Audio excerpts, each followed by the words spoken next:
તો સુરતના અડાજણમાં 12 વર્ષની સગીરા સાથે દુષ્કર્મ આચરવામાં આવ્યું છે। યુવકે અંગતનો વિડીયો છે તે વાયરલ કરવાની ધમકી આપી હતી। સગીરાએ બ્લેકમેલિંગથી કંટાળીને તેની માતાને આ સમગ્ર હકીકત જણાવી। પોલીસે આરોપી રાહુલ ચૌહાણની ધરપકડ કરી સમગ્ર મામલે કાર્યવાહી હાથ ધરી છે। સંવાદદાતા ધ્રુવ ફોન લાઈન પર જોડાયા છે। ધ્રુવ, સુરતના અડાજણમાં 12 વર્ષની સગીરા સાથે દુષ્કર્મ આચરવામાં આવ્યું, શું વિગત?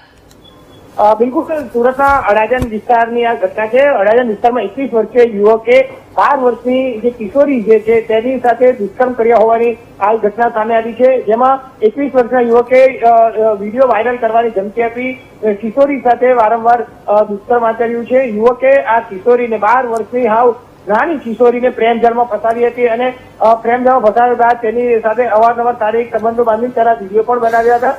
આ વિડીયોને વાયરલ કરવાની વાત અવારનવાર તે કરી રહ્યો હતો અને વારંવાર તેને દુષ્કર્મ ગુજારતો હતો। તેના અંગત પળોના જે વિડીયો જે છે તેને બનાવી તે બ્લેકમેલ કરતો હતો। આખરે આ ઘટનાએ આ સમગ્ર બાબતની જાણ કિશોરીના પરિવારને થતા પરિવારે સમગ્ર બાબત અંગે અડાજણ પોલીસ મથકનો સંપર્ક સાધ્યો હતો અને પોલીસે આ બાબતને ગંભીરતાથી લઈ તાત્કાલિક યુવતીના પરિવારની ફરિયાદ લીધી હતી અને જે તેને બ્લેકમેલ કરતો હતો 21 વર્ષીય યુવક તેની ધરપકડ કરી તેની કાયદેસરની કાર્યવાહી હાથ ધરી છે। જી બિલકુલ ધ્રુવ, જાણકારી બદલ આભાર।